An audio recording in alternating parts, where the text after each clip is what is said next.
Hello guys, good morning. आज हम लोग पढ़ाई करने जा रहे हैं नया चैप्टर डिटरमिनेंट। डिटरमिनेंट को हिंदी में क्या कहते हैं? सारणी कहते हैं।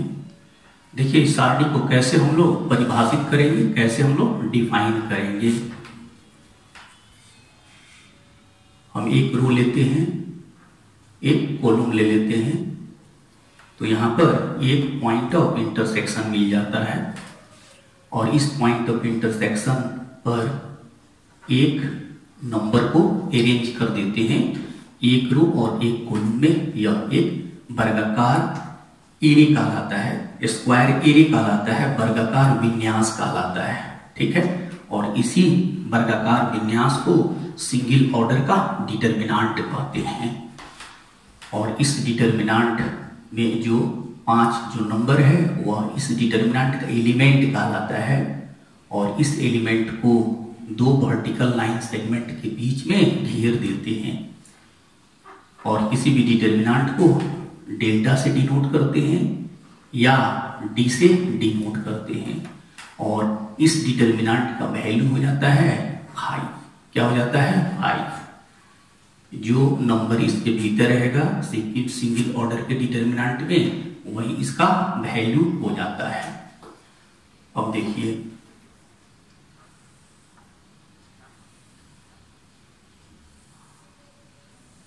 यहां 2 रो लिया और 2 कॉलम लिया, तो यहां कितने पॉइंट ऑफ इंटरसेक्शन प्राप्त हो गए? 4 पॉइंट ऑफ इंटरसेक्शन प्राप्त हो गए। अब 4 संख्याओं को इस पॉइंट ऑफ इंटरसेक्शन पर अरेंज कर दीजिए। 5, 2, 1, 9। यह 4 संख्याओं का एक वर्गाकार विन्यास है, स्क्वायर एरे है, 2 रो और 2 कॉलम में। ठीक है, तो इसको कहते हैं सेकेंड ऑर्डर का डिटरमिनेंट। अब इस डिटरमिनेंट के जो 4 नंबर हैं जिनको डिटरमिनेंट का एलिमेंट कहते हैं, उसको 2 लाइन सेगमेंट के भीतर घेर दीजिए। अब कह रहा है यह डिटरमिनेंट का पहला रो है, डिटरमिनेंट का ये दूसरा रो है, ये डिटरमिनेंट का पहला कॉलम है, फर्स्ट कॉलम है, ये क्या है? सेकंड कॉलम है। और 5, 9 जो एलिमेंट जिस लाइन पर स्थित है इसको हम कहते हैं इस डिटरमिनेंट का प्रिंसिपल डायगोनल। Principal diagonal.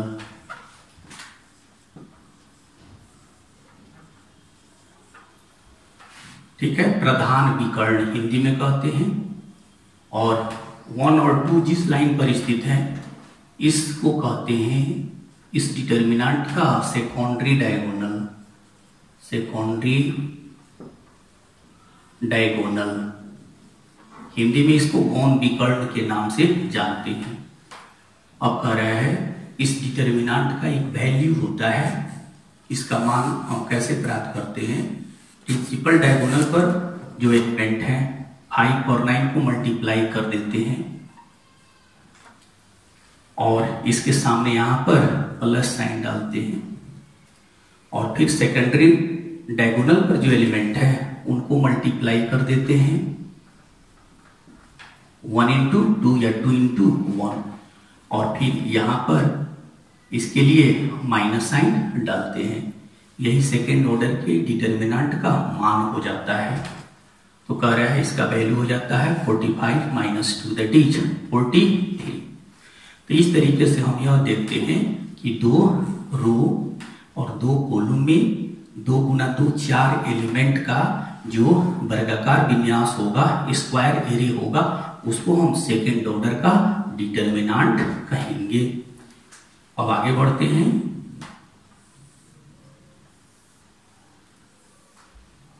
तीन रो ले लीजिए और 3 कॉलम ले लीजिए। 1, 2, 3।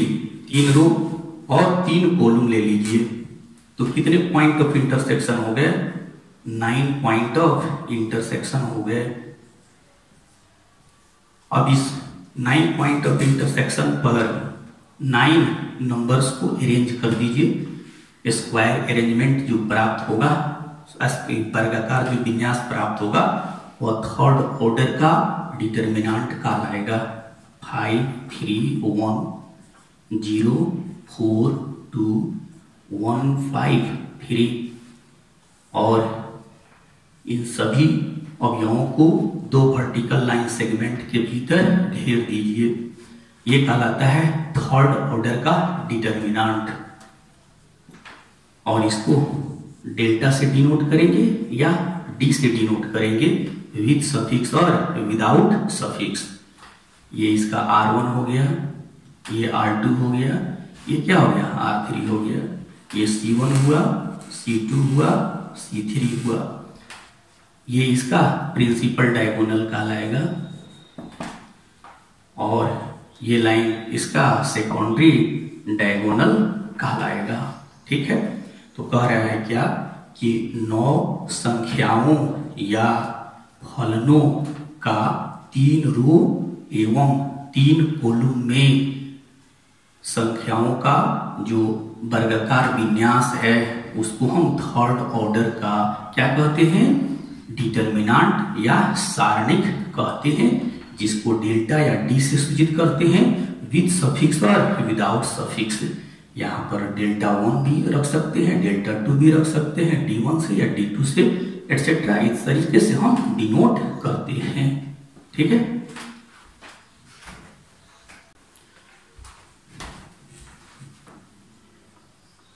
देखते हैं हम लोग determinant of first order. Determinant of first order, प्रथम कोटि या प्रथम क्रम वाला सारणिक, डेल्टा से डिनोट कर दीजिए। इसमें एक रो है, एक कॉलम है, ये पहला रो है, पहला कॉलम है। तो कह रहा है इस एलिमेंट को हम A11 से सूचित करेंगे, जो फर्स्ट रो है, फर्स्ट कॉलम है। वैसा एलिमेंट जो ith रो में होगा और jth कॉलम में होगा, वैसे एलिमेंट को हम Aij से सूचित करते हैं। तो ये हो जाता है फर्स्ट ऑर्डर का डिटर्मिनेंट। जैसे डेल्टा 1 5 का डिटर्मिनेंट 5 हो जाएगा, डेल्टा 2 -5 का डिटर्मिनेंट -5 हो जाएगा। यहाँ डिटर्मिनेंट हम पढ़ा रहे हैं, मॉडुलस मत समझ लीजिएगा।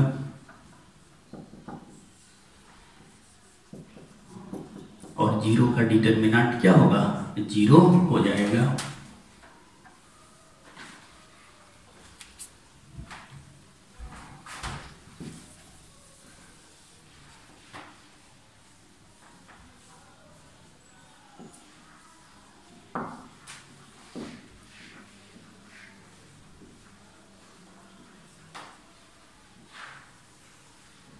डिटर्मिनेंट ऑफ सेकेंड ऑर्डर,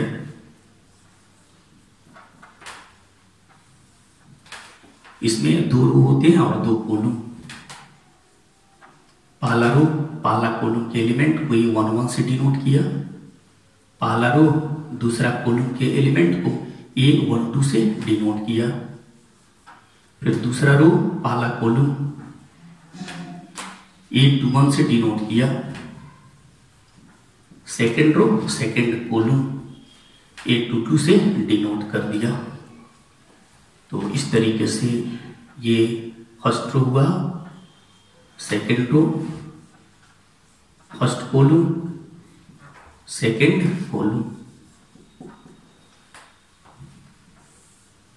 ठीक है, A11, A12, A21, A22, यह दोनों एलिमेंट A11, A22 जिस पर स्थित है उस लाइन को कहते हैं प्रिंसिपल डायगोनल और इसको कहते हैं सेकेंडरी डायगोनल। अब कह रहा है इस डिटर्मिनेंट का वैल्यू जो प्रिंसिपल डायगोनल पर एलिमेंट हैं उनको पहले मल्टीप्लाई कर दीजिए और इसमें से इन दोनों एलिमेंट को गुना करके सब्ट्रैक्ट कर दीजिए। ये 1 2 इंटू A21 और यहां पर माइनस साइन लगा देते हैं। तो इस तरीके से हम जान जाते हैं सेकेंड ऑर्डर का डिटर्मिनेंट।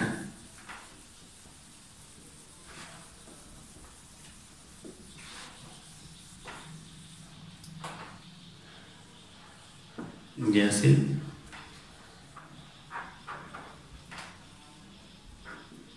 5312 इसका वैल्यू कितना होगा?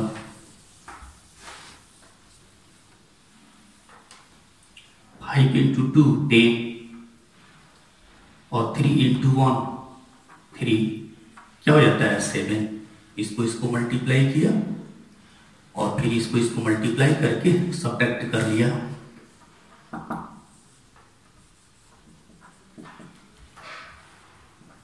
थ्री टू 3 इंटू 2 6 और फिर 3 इंटू 2 6 माइनस 6 दैट इज 0।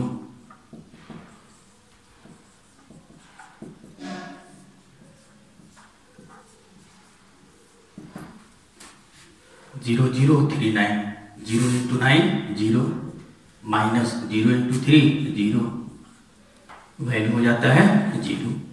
तो इस तरीके से हम लोग सीख जाते हैं सेकेंड ऑर्डर का डिटर्मिनेंट का वैल्यू निकालते कैसे हैं।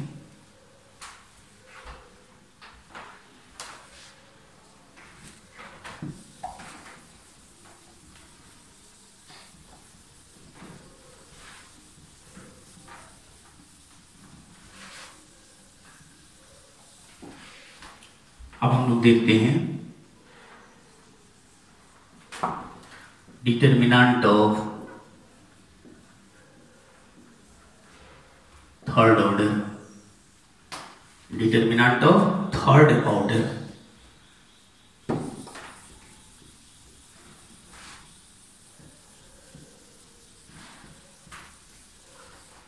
Determinant of third order delta से डिनोट करेंगे। इसमें कितने रो होंगे? 3 रो और 3 कॉलम होंगे।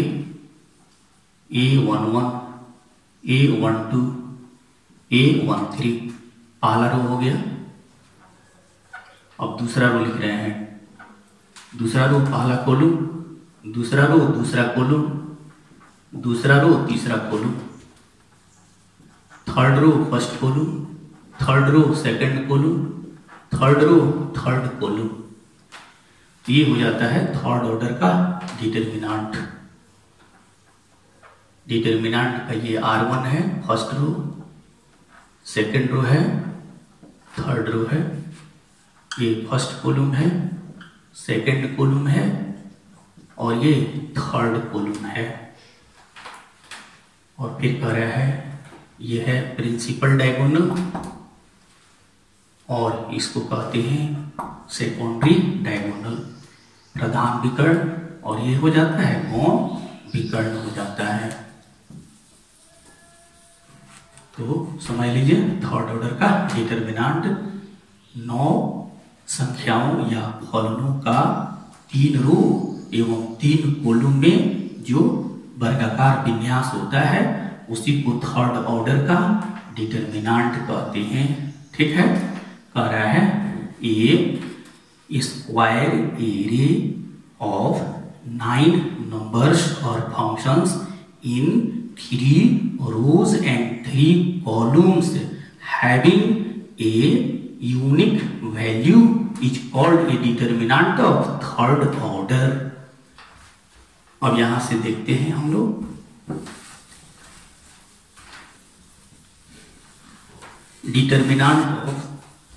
Determinant of nth order। Determinant of nth order n क्रम वाला सारणिक, n क्रम वाला सारणिक इसमें कितने रो और कितने कॉलम होंगे? तो n रो और n कॉलम होंगे। तो n रो और n कॉलम में कितने नंबर को हम सजाएंगे? तो n into n, n square number का यह स्क्वायर इटे होगा A11, A12, A13, ठीक है, A1n। ये पहला रो हो गया, पहला कॉलम, दूसरा कॉलम, तीसरा कॉलम, nवां कॉलम। फिर यहां से A21, A22, A23, दूसरा रो तीसरा कॉलम, A2n, ठीक है। आगे प्रोसीड कीजिए, A31, A32, A33, A3n, और इसी तरीके से ये हमारा अंतिम रो का मतलब है एनवा रो, और ये पहला कॉलम है, ये एनवा रो दूसरा कॉलम है, एनवा रो तीसरा कॉलम है, और ये हो जाता है एनवा रो एनवा column.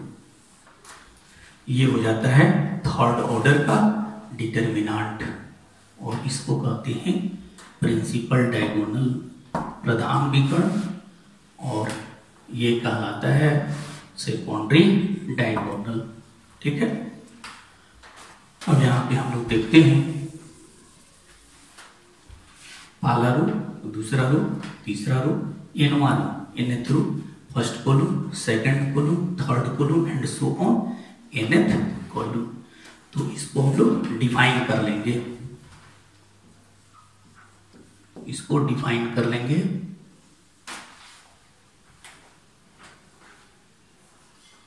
A square array of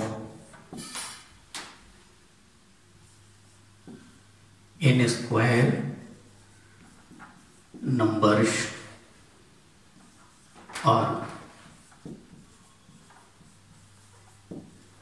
functions in n rows and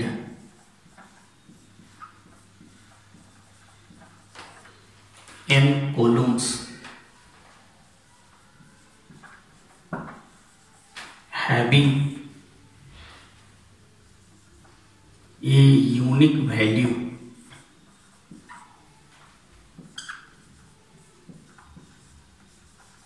is called a determinant of nth order, a determinant of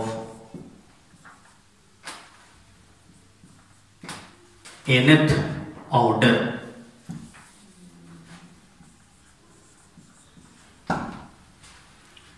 कह रहा है क्या? A square array of n square numbers or functions in n rows and n columns having a unique value is called a determinant of nth order। n रो एवं n column में n square संख्याओं या फलनों के square area वर्गाकार विन्यास को nth order वाला सारणी कहते हैं।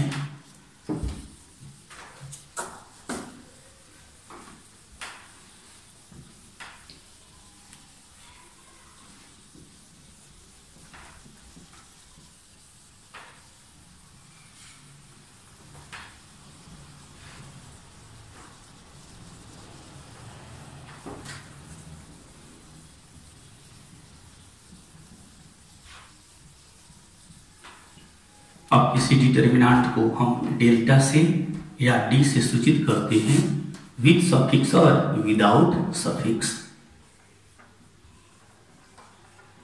ए determinant is denoted by delta या डी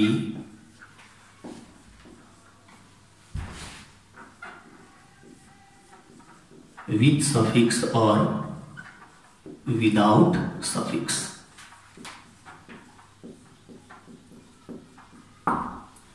किसी सारणी को हम डेल्टा या डी से डिनोट करते हैं, उसमें सफिक्स का यूज कर भी सकते हैं, सफिक्स का यूज नहीं भी कर सकते हैं।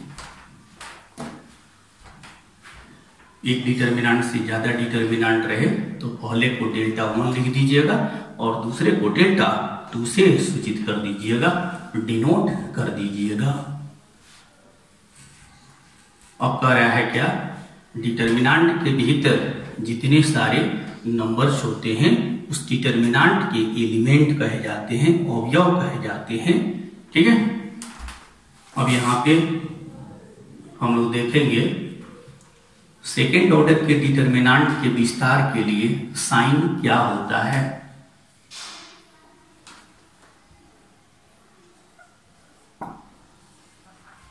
Sign for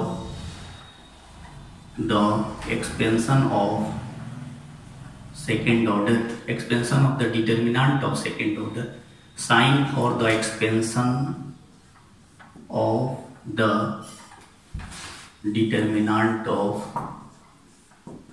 second order। Second order का जो डिटर्मिनेंट है उसका जब वैल्यू हम प्राप्त करेंगे तो उसका विस्तार करते हैं। उस विस्तार के लिए साइन हम कैसे प्राप्त करते हैं सो देखिए। सेकेंड ऑर्डर का डिटर्मिनेंट आप लिखते हैं A11, A12, A21, A22। अब इसके लिए साइन हमको प्राप्त करना हो -1 लिख करके इसके सफिक्स को इसके पावर में ऐड कर देते हैं। वही काम इस पोजीशन पर करते हैं, दोनों सफिक्स को ऐड कर देते हैं यहाँ -1 टू दी पावर यहाँ 2 + 1 -1 टू दी पावर 2 + 2। अतः इसका साइन हो जाता है -1 to the power 2 plus -1 to the power 3 minus -1 to the power 3 minus -1 to the power 4 plus 1 तो प्लस। इसी साइन को हम लोग याद रखेंगे जब भी सेकेंड ऑर्डर के डिटर्मिनेंट का विस्तार हम लोग करेंगे इसका वैल्यू निकालने के लिए, तो वैसे स्थिति में इसका साइन हम लोग याद रखेंगे, रो वाइज याद रखेंगे, plus minus minus plus, column wise plus minus minus plus.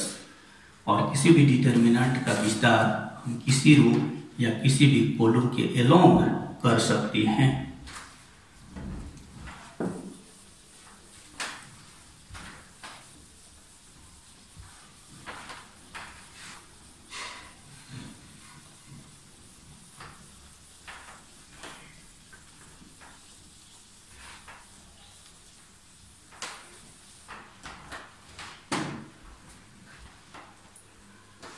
अब कह रहा है अगर थर्ड ऑर्डर का डिटर्मिनेंट दिया हुआ है, ठीक है, तो उस थर्ड ऑर्डर के डिटर्मिनेंट को सबसे पहले सेकेंड ऑर्डर के डिटर्मिनेंट में उसको विस्तार कर दीजिए और तब सेकेंड ऑर्डर के डिटर्मिनेंट का वैल्यू निकालते हुए उस थर्ड ऑर्डर के डिटर्मिनेंट का वैल्यू हम लोग निकाल लेंगे।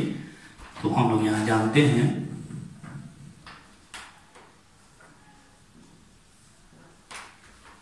Sign for the expansion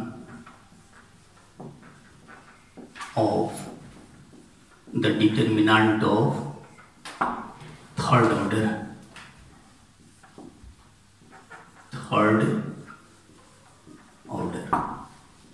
third order का जो डिटर्मिनेंट है उसके विस्तार के लिए चिन्ह, ठीक है,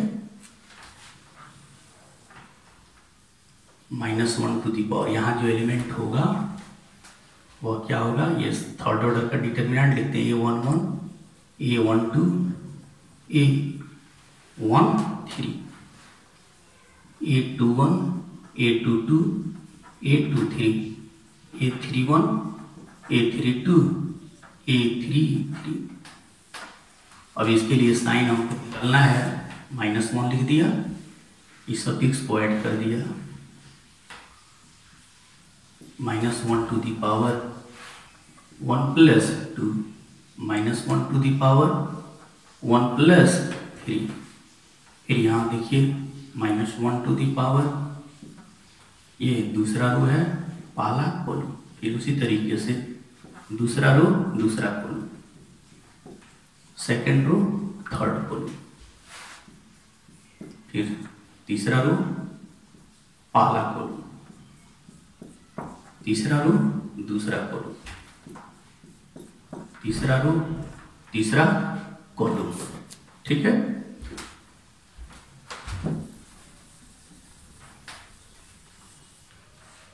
इसका साइन हो जाता है -1 to the power 2 plus -1 to the power 3 minus -1 to the power 4 plus 1, that is plus sign लिखना है, -1 to the power 3 minus -1 to the power 4 plus -1 to the power 5 minus -1 to the power 4 plus, फिर ये हो जाएगा minus plus. इस तरीके से हम लोग थर्ड ऑर्डर का जब एक्सपेंशन सेकेंड ऑर्डर के डिटर्मिनेंट में करेंगे तो उस समय साइन याद रखेंगे, रो वाइज कैसे, plus minus plus minus plus minus plus minus plus, column wise plus minus plus minus plus minus plus minus plus. इसको याद रखिएगा, साइन को एक्सपेंशन में काम देगा।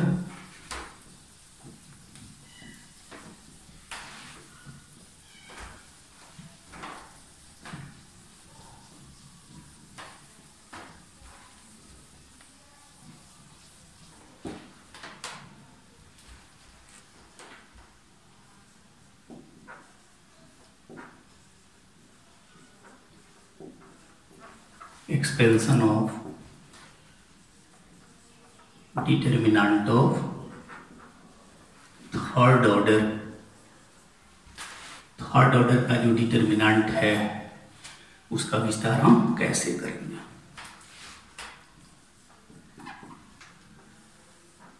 Delta is equal to A11 A12 A13 A21 A22 A23 A31 A32 A33। अब इसका विस्तार देखिए, R1 के जरिए भी कर सकते हैं, R2 के जरिए भी कर सकते हैं, R3 के भी जरिए किया जा सकता है, C1 C2 C3 किसी भी कॉलम के जरिए भी कर सकते हैं। तो इसका विस्तार हम R1 के जरिए कर रहे हैं। देखिए, तो लिखेंगे expanding the determinant along R1 के जरिए डिटर्मिनेंट का विस्तार करते हुए करने पर लिखेंगे डेल्टा। ये R1 है, इसका साइन क्या है प्लस, तो यहाँ प्लस साइन डाल दिया, A11 लिखा। A11 जिस रो में है और जिस कॉलम में है उसको डिलीट कर दीजिए। तो यह किस रो में है, तो पहले रो में है, और किस कॉलम में है, पहले कॉलम में। तो ये पहला रो है, ये पहला कॉलम है, इसको डिलीट कर दिया, इसको डिलीट कर दिया, तो इतना बच जाएगा। सेकेंड ऑर्डर का डिटर्मिनेंट बनाते हुए इसको लिख जाइए।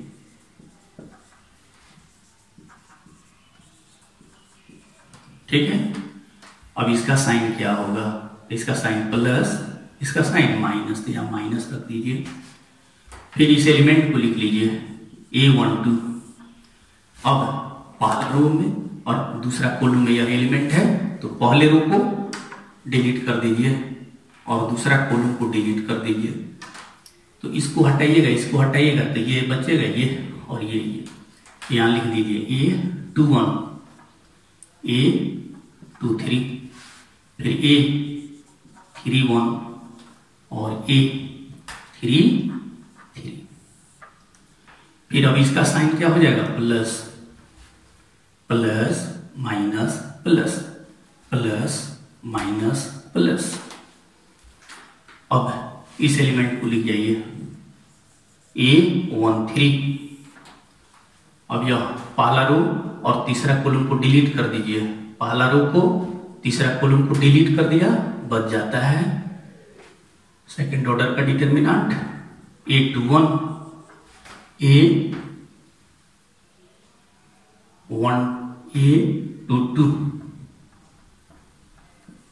A22 इसको हटाया A21 A22 A31 A32। ठीक है, तो इस तरीके से ये आपका थर्ड ऑर्डर का डिटर्मिनेंट का विस्तार हो जाता है, एक्सपेंशन हो जाता है सेकेंड ऑर्डर के डिटर्मिनेंट के रूप में। अब इसका वैल्यू निकालना चाहें तो इस डिटर्मिनेंट का वैल्यू निकाल लीजिए, इसका वैल्यू निकाल लीजिए, इसका वैल्यू निकाल लीजिए और इसको सिंप्लीफाई कर दीजिए तो थर्ड ऑर्डर के डिटर्मिनेंट का वैल्यू प्राप्त हो जाता है। ठीक है,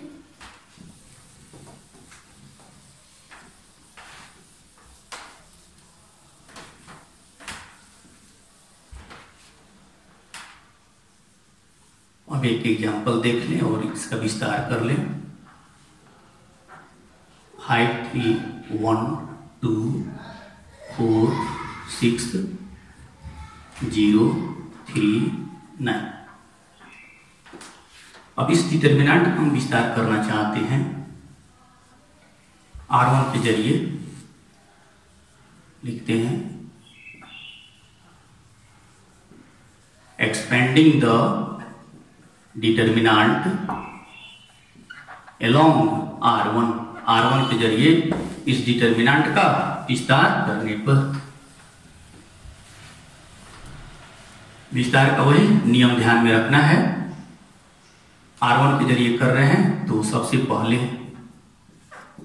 यहां 5 लिखेंगे, इसका साइन प्लस, या जिस रो में है जिस कॉलम में है तो पहला रो पहला कॉलम को डिलीट कर देंगे, जो बच जाएगा 4 6 3 9 सेकेंड ऑर्डर का डिटर्मिनेंट लिख देंगे। फिर इसका साइन है माइनस, प्लस माइनस प्लस -3। फिर इसको और इसको डिलीट कर दिया, पहला रो दूसरा कॉलम को डिलीट कर दिया 2 6 0 9 सेकेंड ऑर्डर का डिटर्मिनेंट लिख दिया। फिर उसके बाद plus minus plus sign plus हो गया, यहां 1 लिखा। अब पहला रो तीसरा कॉलम को डिलीट कर दिया, बच गया 2 4 0 3। अब इसको सिंप्लीफाई कर लीजिए। सेकेंड ऑर्डर का डिटर्मिनेंट का वैल्यू पता है आपको, कैसे निकालते हैं? इस प्रिंसिपल डायगोनल पर जो एलिमेंट है मल्टीप्लाई कर देते हैं और सेकेंडरी डायगोनल पर जो एलिमेंट है उसको मल्टीप्लाई करके यहां सब्ट्रैक्ट कर लेते हैं। ठीक है, 2 × 9 18 माइनस 6 × 0 दैट इज 0। फिर यहाँ पे 6 माइनस 0। अब ये हो जाता है आपको 36 में से 18 सब्ट्रैक्ट करेंगे तो 18 बचे 90। यहाँ हो जाता है -54 प्लस 6। अब इसको स्क्वायर कर दीजिए, 96 माइनस 54 वैल्यू निकाल लीजिए 2 और 9 माइनस 5 दैट इज 4।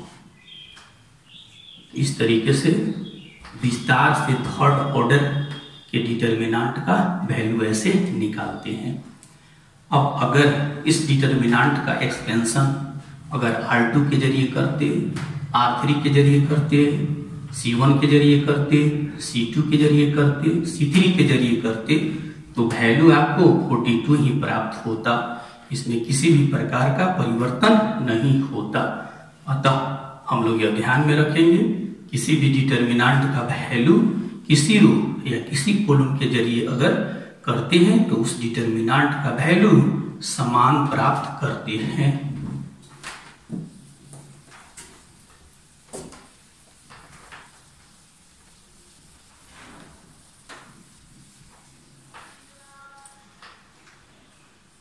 यहां नोट के रूप में एक लाइन लिख सकते हैं,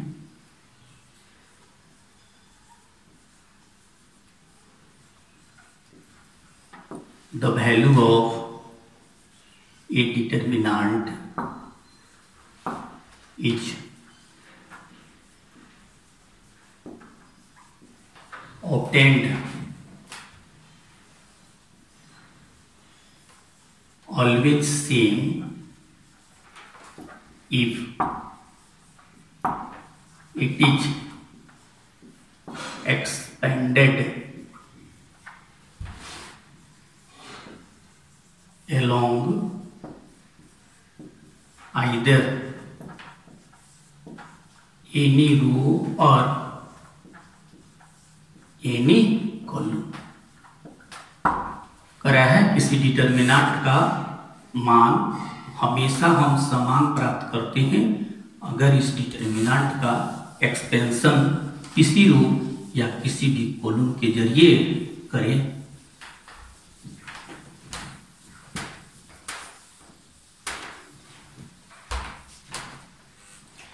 तो ये तो हम लोग सीख लिए थर्ड ऑर्डर के डिटर्मिनेंट का एक्सपेंशन कैसे ज्ञात करते हैं। अब यहाँ पे देखिए हम लोग पढ़ाई किए हुए हैं मैट्रिक्स, और मैट्रिक्स का टाइप भी पढ़े हैं। उस टाइप में एक स्क्वायर मैट्रिक्स की पढ़ाई किए हैं। तो कह रहा है क्या कि जो मैट्रिक्स स्क्वायर मैट्रिक्स है उसका हम डिटर्मिनेंट प्राप्त कर सकते हैं, अन्य जो स्क्वायर मैट्रिक्स नहीं है उसका डिटर्मिनेंट हम प्राप्त नहीं करते हैं।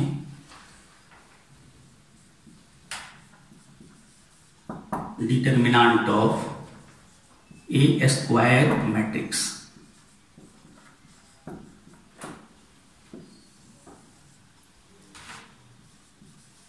मान लीजिए ये कोई स्क्वायर मैट्रिक्स है, ए आई जे,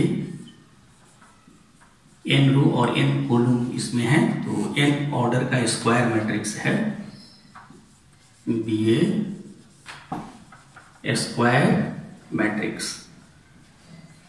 करा है। तो देन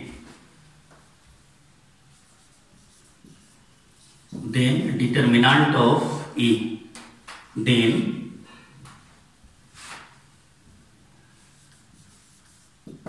डिटर्मिनेंट ऑफ ए लिखते हैं, ए लिख देते हैं और यहाँ डिटर्मिनेंट का चिन्ह डाल देते हैं। मैट्रिक्स का चिन्ह हटा करके डिटर्मिनेंट का चिन्ह डाल देंगे।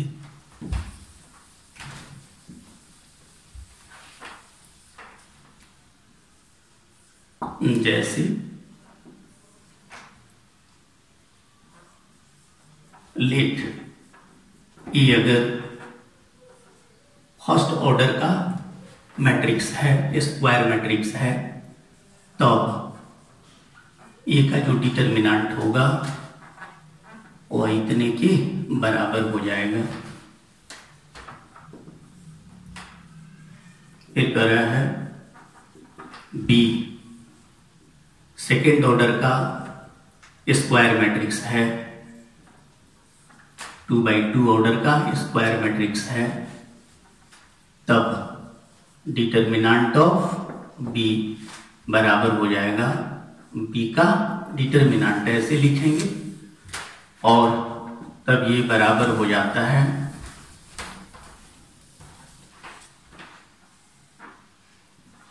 2 3 0 4, और तब पुनः इसका मान चाहे तो निकाल लेंगे।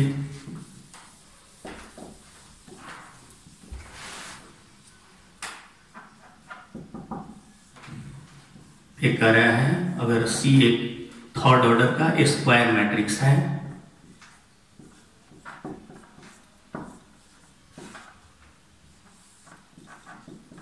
थ्री बाई थ्री ऑर्डर का स्क्वायर मैट्रिक्स है,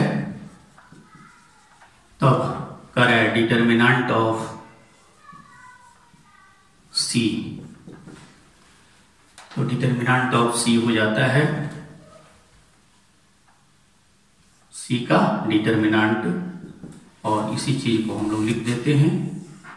डिटर्मिनेंट का चिन्ह यहां डाल देंगे, ये हो जाएगा 3 1 9 0 5 4 2 9 6।